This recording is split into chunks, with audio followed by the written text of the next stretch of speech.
Hello दोस्तों, तो इस वीडियो में हम डिस्कस करने वाले हैं square root of a complex number. ये कॉम्प्लेक्स नंबर है, कार्टून नेटवर्क नहीं है। चलिए पहली चीज देखते हैं, पहली प्रॉपर्टी।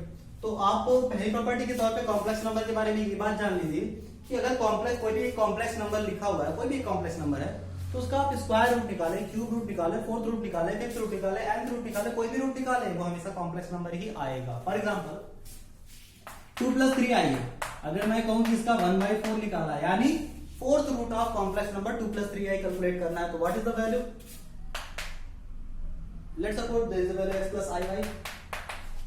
हम सपोज कर ले रहे हैं कि वैल्यू x + iy आएगी, तो वैल्यू x + iy आएगी, लेकिन x + iy मैंने क्यों लिखा है? क्योंकि मैंने अभी बताया आपको कि nth रूट कोई भी रूट निकाले, 4 5 6 7 कोई भी रूट निकाले, 2 + 3i या कोई भी कॉम्प्लेक्स नंबर होगा, उसका कोई भी रूट निकाले तो हमेशा कॉम्प्लेक्स नंबर ही आएगा, कॉम्प्लेक्स नंबर आएगा। इसलिए मैंने यहाँ पे सपोज किया x + iy, x + iy। देखिए इस क्वेश्चन को, इस तरह के क्वेश्चन को हमें सॉल्व कैसे करना पड़ता है। जैसे मैंने यहाँ पे लिख दिया x + iy, वैसे ही अगर आपको स्क्वायर रूट भी निकालना होगा ना, स्क्वायर रूट निकालना होगा किसी भी कॉम्प्लेक्स नंबर का, तो होल पे पावर 1/2 इज इक्वल टू, आप उसे मान लेंगे कि रिजल्टेंट जो आने वाला है वो हमारा x + iy आने वाला है, या कोई और कॉम्प्लेक्स नंबर आप जैसा सपोज करना चाहिए, a + i कुछ भी लिख सकते हैं। तो हर एक क्वेश्चन को इसी मेथड से सॉल्व करेंगे। जैसे एग्जांपल के तौर पे अगर मैं आपसे कहूं 8 - 15i, इसका हमें स्क्वायर रूट कैलकुलेट करना है, यानी इस पे 1/2 = 1 ये कैलकुलेट करना है। अगर आपको ये कैलकुलेट करना है तो सबसे पहले क्या करेंगे, हम कहेंगे स्क्वायर रूट किसी भी नंबर का, किसी भी कॉम्प्लेक्स नंबर का अगर हम स्क्वायर रूट निकालते हैं, क्यूब रूट निकालते हैं, तो वो कॉम्प्लेक्स नंबर आता है, तो ये भी कॉम्प्लेक्स नंबर आएगा। अगर ये भी कॉम्प्लेक्स नंबर है तो इसे x + iy सपोज कर लेंगे। अब हमें बस x और y की वैल्यू निकालना है, यही हमारा आंसर होगा, क्योंकि हमें 1/2 रूट ऑफ दिस निकालना था, इसे हमने मान लिया x + iy। अगर हमने x और y निकाल लिया तो हमें वो आंसर मिल गया। देखते हैं कैसे सॉल्व होता है। अच्छा, ये 1/2 है, 1/2 उस तरफ जाएगा तो क्या बन जाएगा? स्क्वायर। अगर स्क्वायर ओपन करें तो ये x² - y² + 2xy आएगा, i टाइम्स ऑफ, ये मैंने बताया था x² - y² क्यों आता है, क्योंकि यहां पे आता है iy² + iy², जो i² y² के बराबर होता है, और i² की वैल्यू -1 हो जाती है, इसलिए यहां पे माइनस आता है। ये मैं पहले ही बता चुका हूं। तो ये टर्म आएगी। अच्छा, ये जो भी टर्म है इसके बराबर है, यानी 8 + 8 - 15i के बराबर है। ये भी एक कॉम्प्लेक्स नंबर, ये भी एक कॉम्प्लेक्स नंबर, दोनों बराबर। मैंने बताया था दो कॉम्प्लेक्स नंबर तभी बराबर हो सकते हैं पहले वीडियो में, जब उसके रियल पार्ट के बराबर होगा, इमेजिनरी पार्ट के बराबर होगा। इसका मतलब x² - y² जब 8 के बराबर होगा और 2xy - 15 के बराबर होगा, तभी 2xy - 15 के बराबर होगा, तभी, सिर्फ और सिर्फ तभी ये दोनों इक्वेशन आपस में, ये दोनों कॉम्प्लेक्स नंबर आपस में बराबर होंगे। तो ये देखिए, ये क्या हो गया? लीनियर इक्वेशन, 2 वेरिएबल, पहला एंड सेकंड, दो इक्वेशन बन गए, 2 वेरिएबल है, 2 इक्वेशन 2 वेरिएबल सॉल्व करके x और y की वैल्यू कैलकुलेट नहीं की जा सकती, कैलकुलेट की जा सकती है। तो अब हमें यही करना है, इन दोनों को सॉल्व करके x और y की अलग अलग वैल्यू कैलकुलेट करना है। देखिए कैसे करते हैं, बहुत ही आसान है। आपको दो ऐसे नंबर फाइंड करने हैं जिनके स्क्वायर का डिफरेंस 8 आता हो और उन दोनों का प्रोडक्ट -15 आता हो, उन दोनों का प्रोडक्ट का ट्वाइस -15 आता हो, यानी उन दोनों का प्रोडक्ट x और y की जो वैल्यू आनी चाहिए वो -15 / 2 आनी चाहिए। x और y प्रोडक्ट की वैल्यू -15 डिवाइड। एक इंपॉर्टेंट चीज और निकल के यहां से आती है, जैसे आप यहाँ पे x और y की वैल्यू कैलकुलेट करेंगे तो x की भी 2 वैल्यू आएगी, y की भी 2 वैल्यू आएगी। यहां से जब आप कैलकुलेट करेंगे तो x की भी 2 वैल्यू आएगी, y की भी 2 वैल्यू आएगी। तो आप इक्वेशन ऐसे भी लिखेंगे, ±xy + iy, ये 4 वैल्यू होती है टोटल, ये टोटल 4 वैल्यूज है कॉम्प्लेक्स नंबर, +xy + -iy, ये 4 वैल्यूज है। लेकिन अगर ये complex number linear equation 2 variable form कर रहा है तो इसकी सिर्फ और सिर्फ 2 ही वैल्यू आनी चाहिए, x + iy की, x और iy की, हर एक वेरिएबल की सिर्फ और सिर्फ 2 वैल्यू, सिर्फ 2 कॉम्प्लेक्स नंबर आना चाहिए। ऐसे 2 कॉम्प्लेक्स नंबर ही, देखिए यहाँ होल स्क्वायर बन रहा है, 8 - 15 है, सिर्फ 2 वैल्यू आनी चाहिए, क्योंकि x² और y² आ रहा है, ठीक है, मैक्सिमम पावर। तो 2 वैल्यू कैसे लाएंगे? देखिए वो डिफाइन करने वाले टर्म, अगर हम इसे लिखें तो ये वैल्यू ऐसे होगी, x + iy, एक तो ये होगी जब दोनों को पॉजिटिव ले लिया, एक तो ये वैल्यू हो जाएगी, एक तो ये वैल्यू हो जाएगी, और एक ये वैल्यू हो जाएगी। लेकिन चारों एक साथ एग्जिस्ट नहीं करेगी। इसमें से सिर्फ और सिर्फ दो ही एग्जिस्ट करेगी। स्क्वायर रूट हमेशा सिर्फ दो ही। आपने किसी भी नंबर का स्क्वायर रूट निकाला होगा, दो वैल्यू आती है। आप 4 का स्क्वायर रूट निकालिए तो दो वैल्यू आएगी, +-2, यही तो आएगा, +-2 ही आता है दो वैल्यू निकालने में, स्क्वायर रूट निकालने में, ठीक है। तो यहाँ पे भी स्क्वायर रूट निकालेंगे तो सिर्फ दो वैल्यू आनी चाहिए, चार वैल्यू नहीं आनी चाहिए। तो देखिए कैसे कैलकुलेट, कैसे डिसाइड करेंगे कि कौन सी वैल्यू सही है कौन सी नहीं। वो डिसाइड होता है एक्स वाई की प्रोडक्ट से। एक्स वाई का प्रोडक्ट आ रहा है नेगेटिव, प्रोडक्ट आ रहा है नेगेटिव, इसका मतलब आपको एक्स वाई की साइन इस तरह से सेलेक्ट करनी है कि दोनों का प्रोडक्ट हमेशा नेगेटिव आना चाहिए। क्या इसमें प्रोडक्ट नेगेटिव आ रहा है? दोनों पॉजिटिव, प्रोडक्ट नेगेटिव नहीं आ रहा है, क्या आंसर? इसमें प्रोडक्ट आ रहा है नेगेटिव आ रहा है, इसमें प्रोडक्ट नेगेटिव आ रहा है, इसमें प्रोडक्ट नेगेटिव आ रहा है, दोनों नेगेटिव है, साइन पॉजिटिव आ जाएगी, ये भी कैंसर। तो सिर्फ ये दोनों एग्जिस्ट करेंगे। तो मैंने आपको मेथड बताया कि कैसे आप स्क्वायर रूट कैलकुलेट करेंगे। स्क्वायर रूट कैलकुलेट करने के लिए सबसे 1/2 power is equal to x plus I Y मानेंगे। 1/2 पावर को राइट साइड शिफ्ट करेंगे, होल स्क्वायर कन्वर्ट हो जाएगा। होल स्क्वायर को ब्रेक करेंगे, x square minus y square plus i times 2xy आएगा। x square minus y square की value 8 होगी, 2xy की वैल्यू -15 होगी। इन दोनों को सॉल्व करेंगे, xy का प्रोडक्ट -15/2 आया है। और वैल्यू डिसाइड करने के लिए हम क्या करेंगे, चार ऑपरेशन दिए, प्लस में जो कॉम्प्लेक्स नंबर का आंसर आएगा +-x +-y आएगा। यहां से जब सॉल्व करेंगे तो x की भी पॉजिटिव नेगेटिव वैल्यू आएगी, y की भी पॉजिटिव नेगेटिव वैल्यू आएगी, +xy -xy, कोई भी आंसर आ सकता है। लेकिन ये तो चार वैल्यू में डिसाइड कर कैसे करेंगे कि कौन सी वैल्यू सही है कौन सी वैल्यू नहीं, वो डिसाइड करने वाले टर्म xy का प्रोडक्ट है। xy का प्रोडक्ट अगर नेगेटिव आता है तो ये दोनों वैल्यू एडजस्ट करेंगी, xy का प्रोडक्ट अगर पॉजिटिव आता है तो ये दोनों वैल्यू एडजस्ट करेंगे।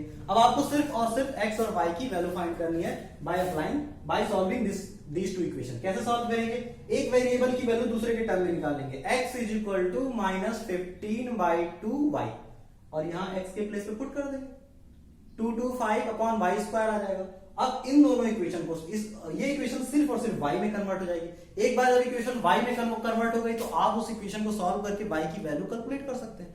जब y की वैल्यू कैलकुलेट हो गई, y की वैल्यू यहां पुट कर दीजिएगा, x की वैल्यू आ जाएगी। बहुत ही आसान। तो अब हम इसके कुछ और, ये अब मैं छोड़ रहा हूं यहाँ पे, सॉल्व करना आपका काम है, ठीक है।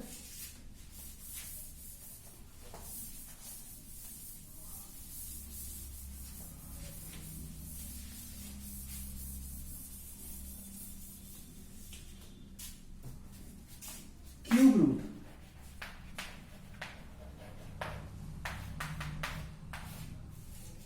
देखिए क्यूब रूट भी उसी तरह से कैलकुलेट किया जा सकता है। 1/3 power is equal to x plus किसी भी नंबर पे अगर वो दिया हुआ है, जैसे 3 + 2y सपोज कर लेते हैं, नंबर दिया हुआ है, इसका क्यूब रूट निकालना है। तो ये प्रोसेस भी एकदम सिंपल है। x प्लस आई वाई उसे कॉम्प्लेक्स नंबर को मान लेंगे और क्यूब रूट इधर आएगा तो ये होल क्यूब बन जाएगा। इधर एक्सप्रेशन को ओपन करेंगे, दो इक्वेशन बनेंगे, x और y में सॉल्व करके x और y की अलग अलग वैल्यू निकालेंगे, इस तरह से सॉल्व कर लेंगे। पर क्यूब रूट जनरली पूछा नहीं जाता, जनरली हम स्क्वायर रूट तक ही रहते हैं कॉम्प्लेक्स नंबर के। और अगर क्यूब रूट में पूछा जाता है कुछ, तो क्यूब रूट में जो क्वेश्चन, जो हमारा टॉपिक होता है कॉम्प्लेक्स नंबर में, वो क्यूब रूट ऑफ यूनिटी होता है। क्यूब रूट ऑफ यूनिटी, ये हमारा बहुत ही इंपॉर्टेंट टॉपिक है इसका, तो उसे हम पढ़ेंगे, cube root of unity.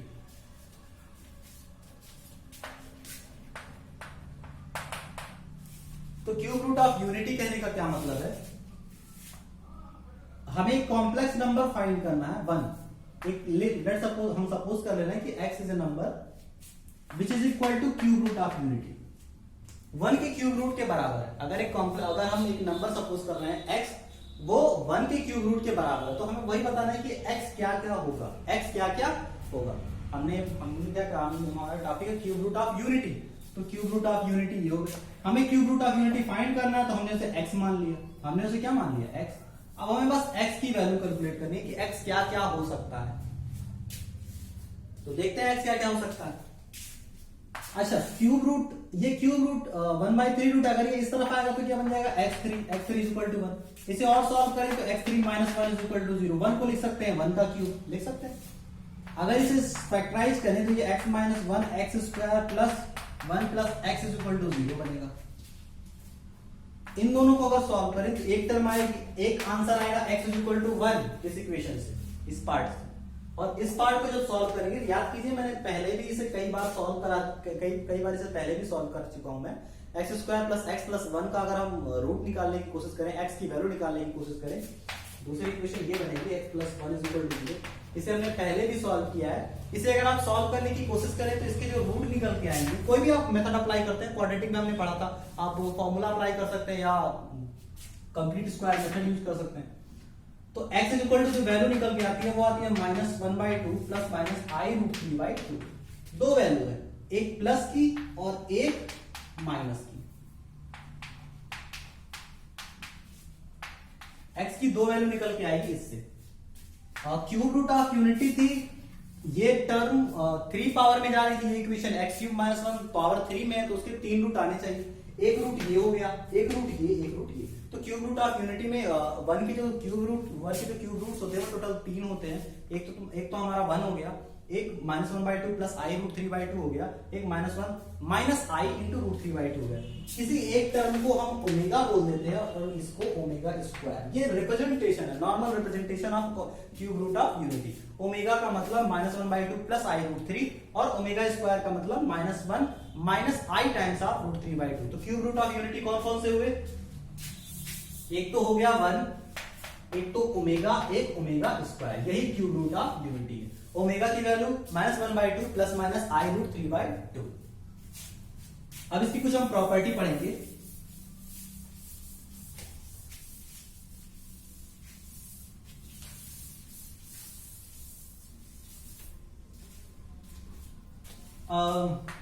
Property of cube root of unity 1 omega और ओमेगा स्क्वायर। पहली प्रॉपर्टी, अगर तीनों को ऐड किया जाए तो क्या आता है? तो कर देते हैं, देखते हैं क्या आ रहा है।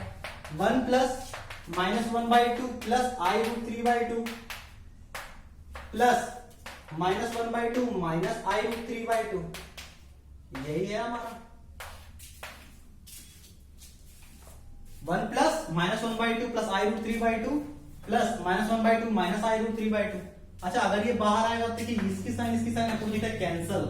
और 1 प्लस -1/2 ये -1/2 ये -2/2 हो जाएगा, यानी -2/2 की वैल्यू -1 के बराबर हो जाएगी। 1 प्लस -1 कैंसिल होकर ये भी आ जाएगा 0। इसका मतलब 1 प्लस ओमेगा स्क्वायर की वैल्यू 0 आ गई। तो पहली प्रॉपर्टी होगी, पहली प्रॉपर्टी क्या है? 1 प्लस ओमेगा स्क्वायर की वैल्यू 0 आएगी। तो दूसरी प्रॉपर्टी में बढ़ते हैं। अगर हम ओमेगा क्यूब की वैल्यू निकालना चाहें तो क्या होगा? ओमेगा क्यूब जाहिर सी बात है ओमेगा इंटू ओमेगा स्क्वायर के बराबर आएगा। अच्छा, ओमेगा इंटू ओमेगा स्क्वायर का मतलब -1/2 plus i√3/2 into -1/2 minus i√3/2, इन दोनों के प्रोडक्ट के बराबर आएगी। अच्छा, इन दोनों का प्रोडक्ट कैसे सॉल्व होगा? a प्लस, मैंने बताया था दो कॉन्जुगेट नंबर, इसे आप ध्यान से देखिए, दोनों conjugate number a plus b, a minus b। दो कॉन्जुगेट नंबर का प्रोडक्ट क्या होता है? रियल पार्ट का स्क्वायर, इमेजिनरी पार्ट का स्क्वायर। रियल पार्ट का स्क्वायर प्लस इमेजिनरी पार्ट का स्क्वायर, ये दोनों का प्रोडक्ट होता है। -1/2 का स्क्वायर करेंगे 1/4 आएगा, √3/2 का स्क्वायर करेंगे 3/4 आएगा, और अगर 1 + 3 4 + 4 करेंगे तो 4/4 आएगा, जिसकी वैल्यू 1 हो जाएगी। यानी ओमेगा इंटू ओमेगा स्क्वायर यानी ओमेगा क्यूब की वैल्यू 1 आने वाली है। ओमेगा क्यूब की वैल्यू 1 आने वाली है। ये दो प्रॉपर्टी हैं जो हमें यूजफुल होंगी उसकी सारे क्वेश्चंस को सॉल्व करने के लिए, क्यूब रूट के रिलेटेड सारे क्वेश्चन सॉल्व करने के लिए। तो ये था हमारा cube root of unity. Next video में हम property of modulus, property of conjugate, cube root of unity, square root of complex number के क्वेश्चंस डिस्कस करने वाले हैं। तो आप नेक्स्ट वीडियो को भी ध्यान से देखिएगा।